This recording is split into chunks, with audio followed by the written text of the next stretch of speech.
우리가 지난주에 본 말씀은 이제 거라사인의 지방에 가신 예수님의 이야기였죠.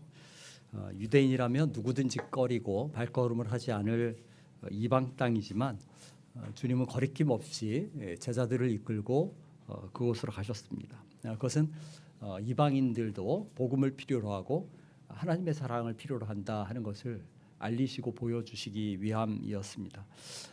그러나 이제 우리가 본 것처럼 거라사 지방의 사람들은 그 놀라운 일을 목격하고도 사실 주님을 환영하지 않았죠.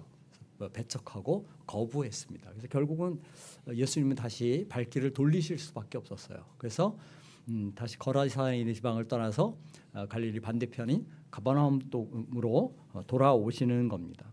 이제 오늘 우리가 본 이 가버나움 지역의 그 광경은 거라사와는 굉장히 대조적이에요. 그래서 예수님이 되돌아오셨다는 소식이 들리니까 수많은 사람들이 몰려들었습니다. 그런데 그 몰려든 사람 가운데는 회당장 야이로라는 사람이 있었습니다.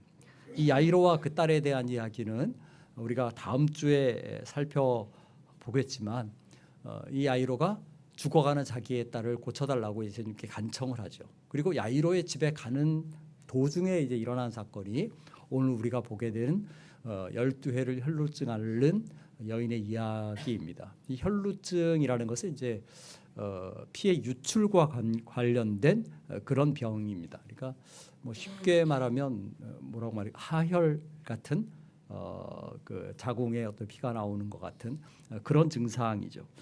그런데 이제 이런 질병을 이 여인은 한두 해만 앓은 것이 아니라 뭐 한 달, 두 달 앓은 것이 아니라 12년 동안을 앓았다 이렇게 얘기합니다. 그러니까 얼마나 고통스러웠을까?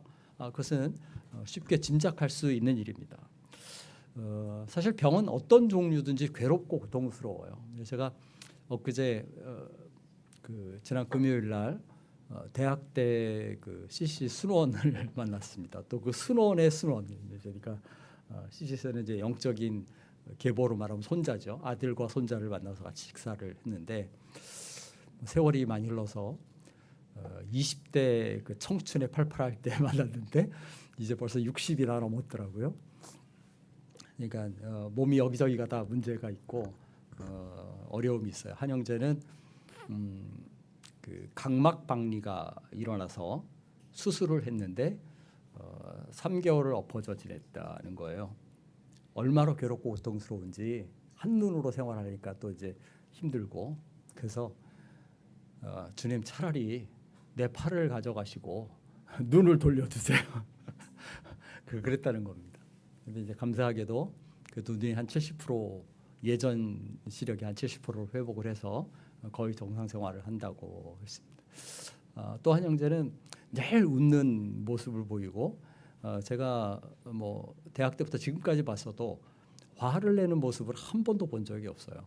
그런데 남 모르는 고통을 안고 그렇게 살아가는 것을 요번에 알았어요. 이명의 난청이 있는데 얼마나 심한지 뭐 그 고통스러움이 말할 수가 없다는 거예요. 그러니까 세상이 다 조용한데 자기만 그냥 막 그 소음에 시달리는 거죠.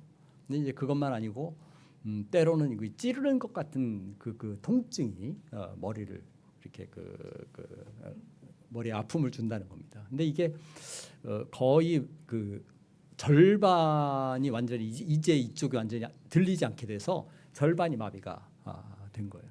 그래서 뭐 유명하다는 정말 의사들 다 쫓아다니고 온갖 약을 다 써보고 심지어 뭐 제주도까지 쫓아가고 이렇게 해봤는데 몇 년을 그렇게 애를 써도 고치지를 못했다는 거예요. 그래서 이제 한쪽 귀가 들리지 않다 보니까 자꾸 사람들하고 만나는 것이 꺼려지고 이런 일들이 있더라라는 이야기를 하는 것을 봤습니다.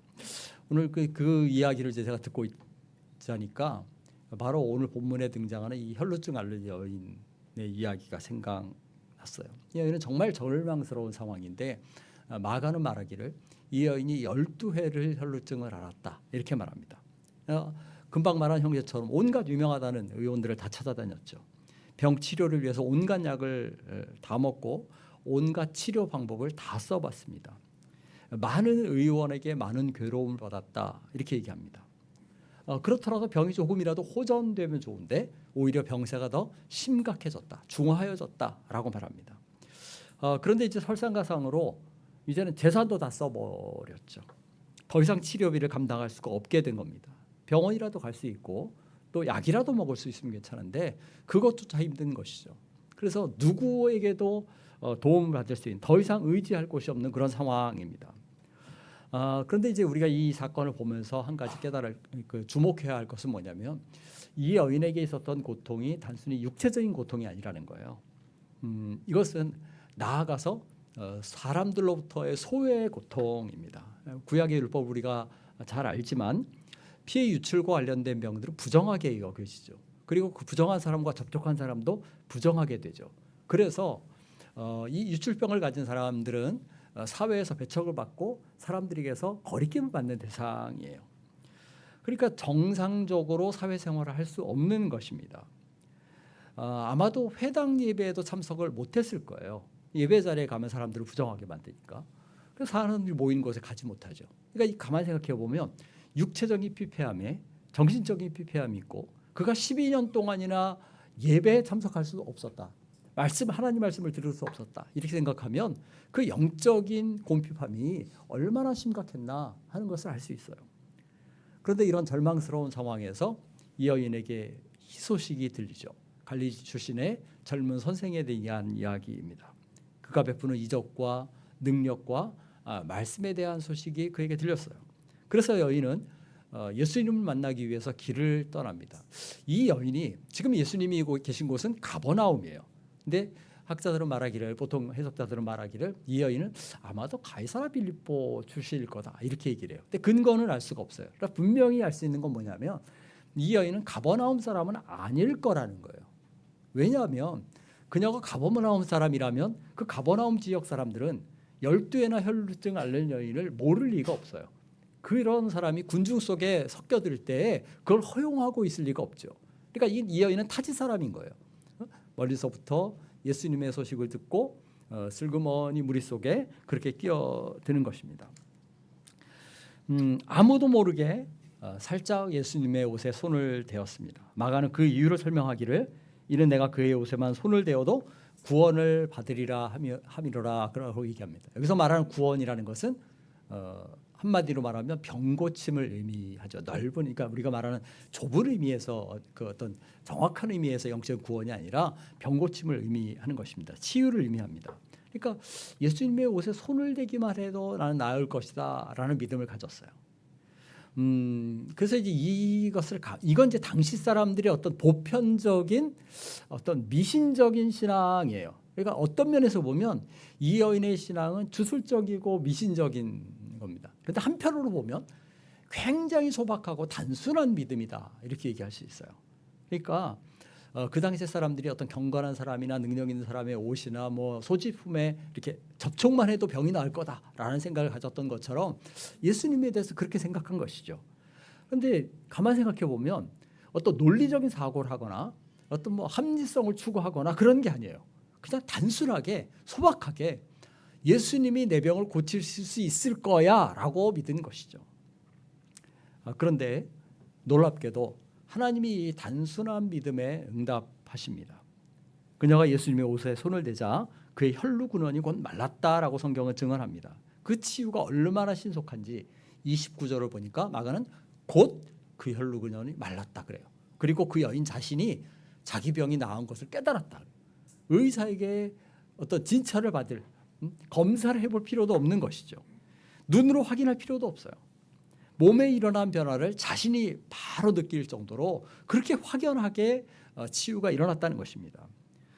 12회의 기난 고통이 한순간에 해소됐습니다. 아픔과 질병에서 절망에서 해방됐어요. 이제는 정상적인 삶으로 복귀하게 됐습니다. 사람들로부터의 소외에서 벗어나게 된 거죠. 30절에서 34절은 예수님이 일어난 일에 대해서 보이는 반응을 기록합니다. 예수님이 그녀를 사람들 가운데서 불러내 앞에 세우십니다. 왜 그랬을까? 주님은 이 과정을 통해서 그 여인의 믿음을 교정하시고 강화하시고 또 확실한 구원을 선포하시는 것을 보게 됩니다. 34절 보세요. 이렇게 말씀하시죠. 따라 내 믿음이 너를 구원하였으니 평안히 가라. 내 병에서 놓여 건강할지어다 라고 말합니다. 주님이 하신 이 한마디 말씀은 굉장히 시사하는 바가 많아요. 따라 믿음이, 그 다음 뭐라고 말해요? 너를 구원했다. 그 다음 뭐라고 말해요? 평안히 가라, 건강할지어다. 그러니까 이게 재밌어요. 보세요. 믿음은 몰라요? 구원을 낳아요. 그죠? 구원은 뭘 낳아요? 평안을 낳아요. 그죠? 그런데 그 마지막에 건강할지어다라는 말을 덧붙인 것은 굉장히 의미심장합니다. 뭐예요? 주님이 의도하시는 구원은 전인적이라는 거예요. 영적인 구원만이 아니라 우리가 육체적으로도 건강하기를 주님이 원하신다 하는 것입니다.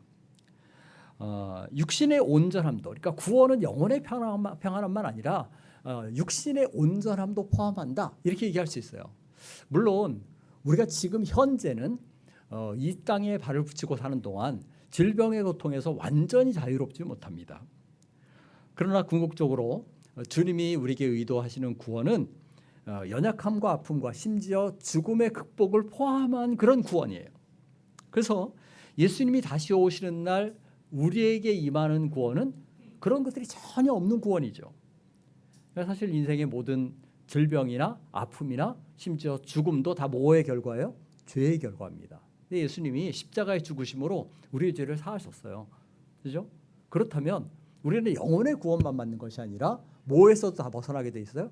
육신의 질고와 슬픔과 고통과 아픔에서 벗어나게 돼 있어요.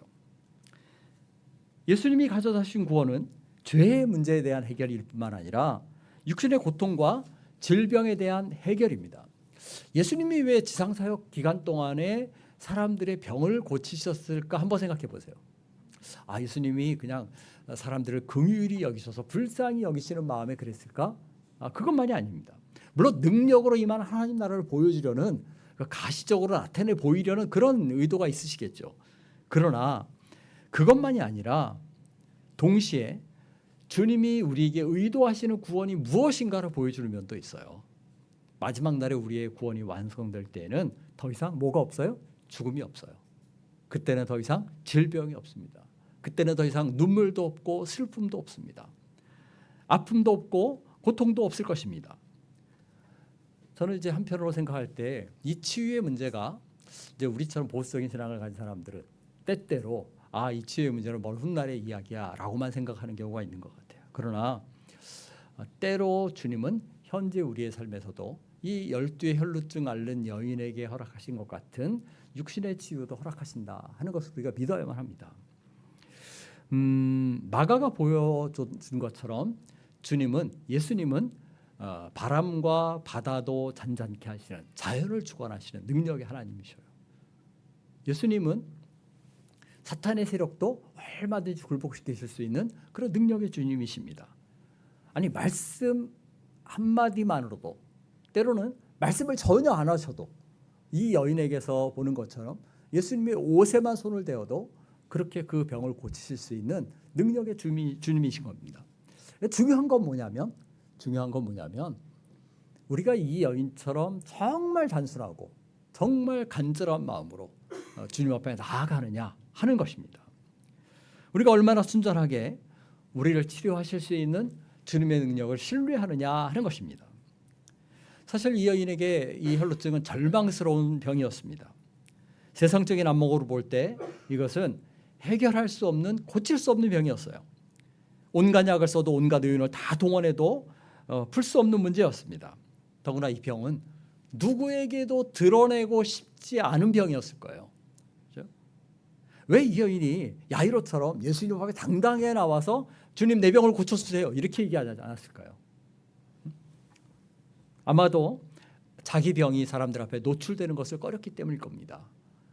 사람들의 편견과 질시와 배척, 손가락질을 두려워했기 때문에 그래요.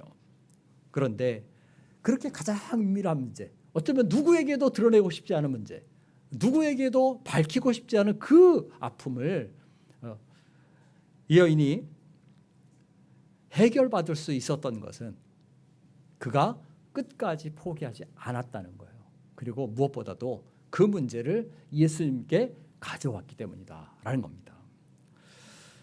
저는 이제 한번 우리가 질문을 던져보면 좋겠어요.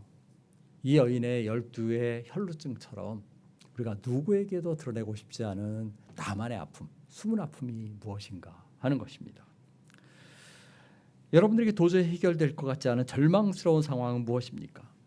갈수록 심각해져가는 그런 문제는 어떤 것입니까? 이제는 더 이상 희망이 없다고 포기하지 말아야 돼요.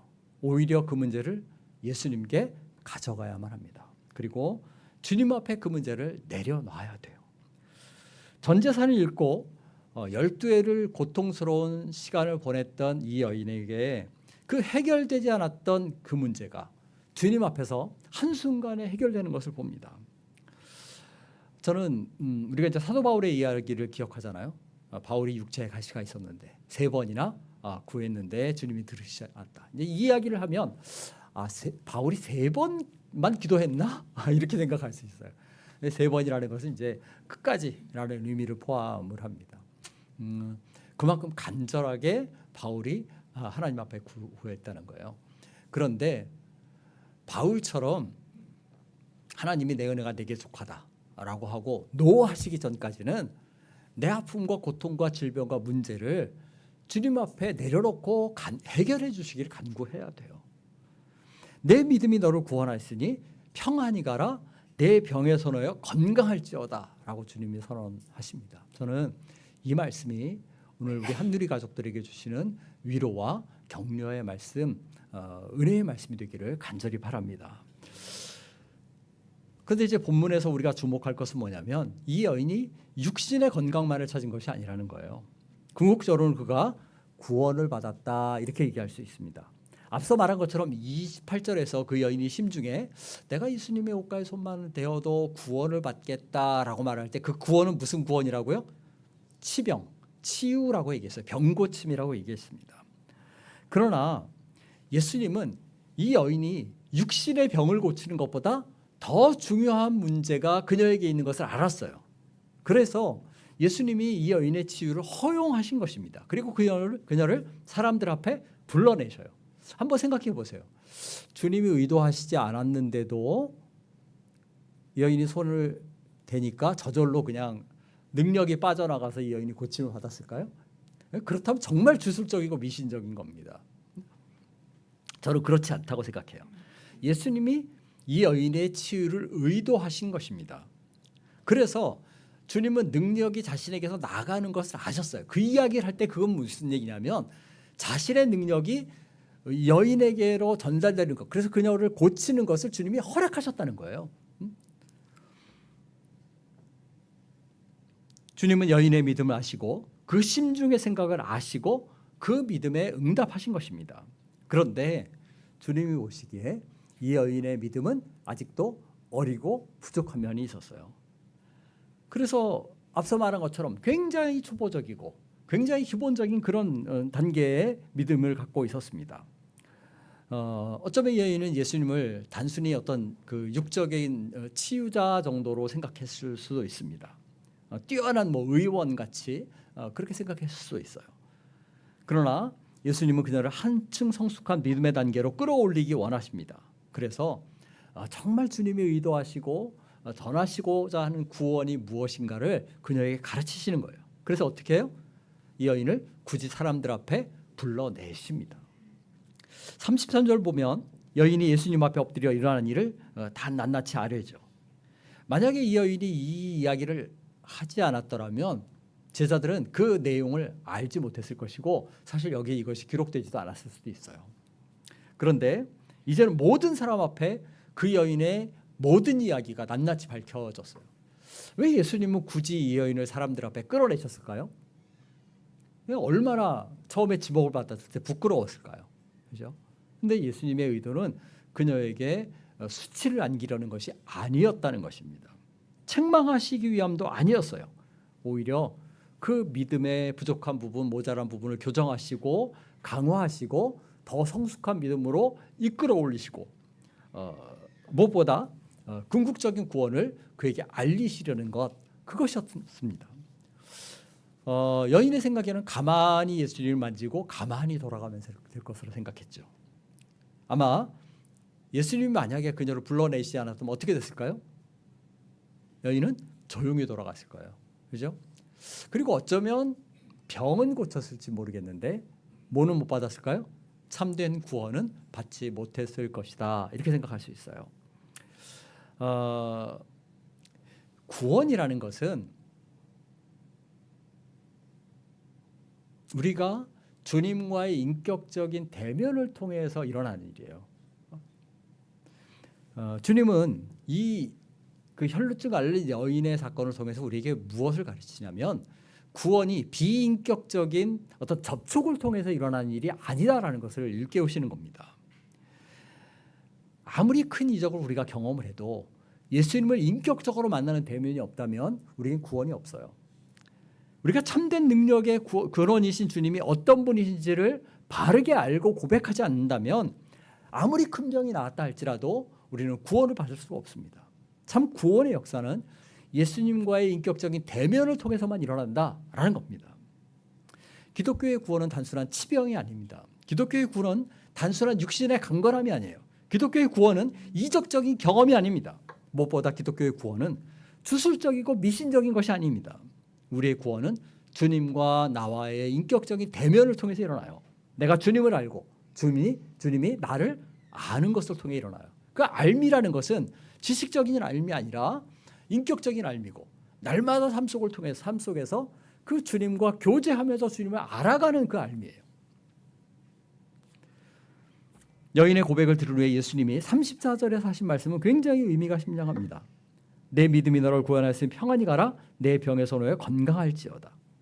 이 구원이 무엇을 의미하는지 한번 생각해 보세요. 앞에 28절의 구원은 뭐라고 그랬어요? 병고침, 치유, 회복, 그러니까 치병이라고 그랬어요. 근데 이 34절에 예수님이 내 믿음이 너를 구원하였으니라고 할 때 구원은 뭘까요? 이것은 영혼의 구원입니다. 물론 여기에는 육적인 치병도 포함을 하죠. 그러나 34절은 전인적인 구원, 궁극적인 구원을 이야기하는 겁니다. 더구나 예수님이 이렇게 얘기하셔요. 내 믿음이 너를 건강하게 하였으니 이렇게 말씀 안 하셔요.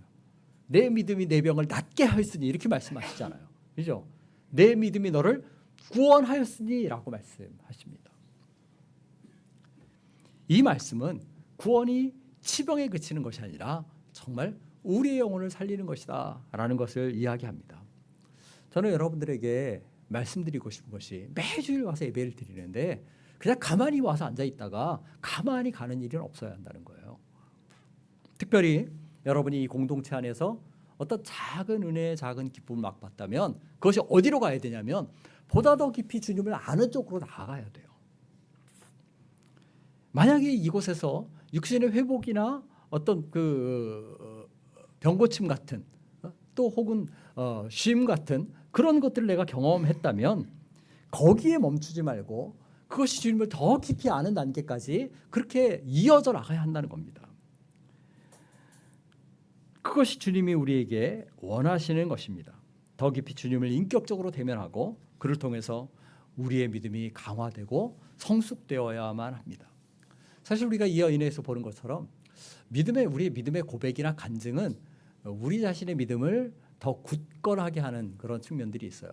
교회에서 이렇게 보면 어떤 사람은 10년, 20년, 30년, 40년 신앙생활해도 신앙이 안 자랍니다. 근데 이제 왜 신앙이 안 자라냐라고 의문을 가져요. 근데 왜 안 자랄까요? 제가 그 깨달은 한 가지는 뭐냐면 늘 앉아서 듣기만 해요. 그러니까 늘 배우려고만 해요. 그러니까 배우려는 열심을 가지는 것도 중요한데 사실은 믿음은 내가 가르치고 내 믿음을 고백하는 데서 성장합니다. 저는 이제 대학 때 선교단체에서 이런 경험을 많이 했어요. 사실 뭐 CC에서 제자행하고 하는 단계를 보면 심지어 어떤 때는 예수 믿은 지 3개월, 6개월 된 친구들이 전도에서 순월 양육하는 일들이 있어요. 그런데 그 3개월, 6개월 된 신자가 알면 얼마나 성경을 알고 구원의 진리의 그 깊이를 얼마나 알겠어요. 근데 자기가 아는 그 단순한 복음과 단순한 진리를 순원에게 가르치면서 그의 믿음이 성장해요. 확신이 굳어지는 걸 봅니다.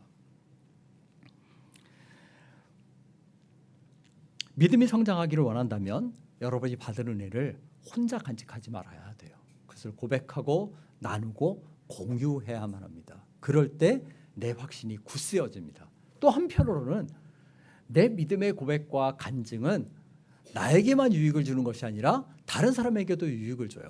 그래서 그것을 듣는 사람의 믿음을 강화하고 격려하고 그에게 도전을 주는 것을 보게 됩니다. 예수님이 왜 굳이 이 여인을 사람들 앞에 세웠을까요? 이 지금 상황을 생각해 보세요. 어디를 향해 가는 중이에요? 야이로의 집을 향해 가는 중이에요. 그죠? 그런데 야이로의 딸은 지금 죽어가는 중이었어요. 그리고 우리가 사건의 전개를 알지만 조금 있으면 무슨 소식이 들려요? 야이로의 딸이 죽었다는 소식이 들립니다. 주님은 그걸 아셨을 거예요. 그죠? 그래서 예수님이 생각하시기에 이 시점에서 믿음의 어떤 격려나 강화가 가장 필요한 사람이 누굴까? 아마도 야이로였을 거예요. 자기 딸이 죽었다는 소식을 듣고도 예수님이 자기 집으로 가는 발걸음을 만류하지 않은 이유가 뭐겠어요? 야이로가. 왜 만류하지 않고 주님이 가는 것을 허용하고 야이로도 같이 갔을까요?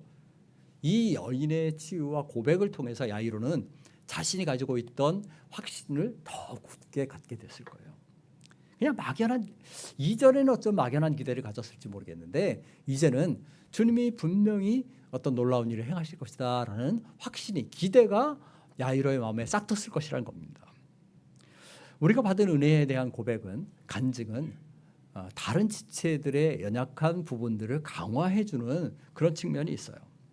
물론 간증은 조심해야 할 것이 있는데 부풀려지거나 자기 자랑이 되지 않아야 돼요.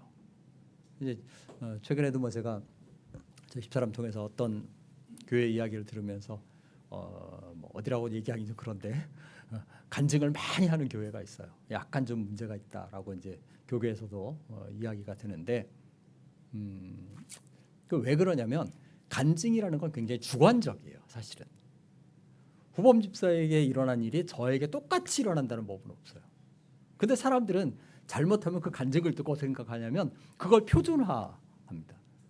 그래서 마치 이런 거죠. 은사를 경험하는데 방언도 있고 예언도 있고 여러 가지 다양한 은사가 있어요. 어떤 사람이 방언의 은사를 경험했다. 방언의 은사가 있느냐 없느냐를 차치하고 어떤 그런 은사를 경험했다. 그러면 저 사람에게 준 은사가 꼭 나에게 똑같이 임해야 한다는 법은 없어요. 그런데 이제 오순절주의자들의 주장은 뭐예요? 모든 사람이 다 방언해야 한다는 거죠. 모든 사람이 방언해야 거듭난 표전, 그게 표징이 된다. 이렇게 가르치니까 문제가 있는 겁니다. 이 개인적인 체험을, 주관적이고 개인적인 체험을 어떤 그 객관화하고 정형화하고 이걸 어떤 규범화하면 문제가 생겨요. 그래서 우리가 간증을 할 때도 마찬가지입니다. 내게 일어난 사건이 부풀려지지 않도록 조심해야 되고 그것이 남에게도 똑같이 일어나야 한다. 이렇게 이야기해서는 안 돼요. 때로는 그것이 자기 자랑으로 일어나도 안 됩니다. 이 여인이 병 고친 것은 이 여인이 잘나서가 아니죠. 주님이 그 치유를 허락하셨기 때문에 그래요. 그래서 초점이 언제나 하나님께만 있어야만 합니다. 그러나 분명한 한 가지 사실은 뭐냐면 내가 받은 은혜는 감추어 둘 것이 아니라는 거예요.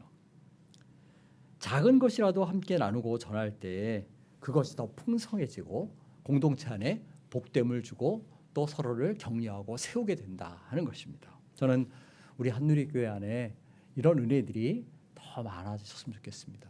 여러분들이 주일에 모여서 식사하고 교제할 때 그냥 뭐 세상적인 이야기들만 할 것이 아니라 정말 지난 한 주간 하나님이 내게 주신 은혜, 또 내가 깨달은 그 복음의 은혜, 말씀의 은혜, 이런 것들을 나누면 그것이 더 풍성해지고 다른 사람에게 도전이 될 것이라고 생각합니다.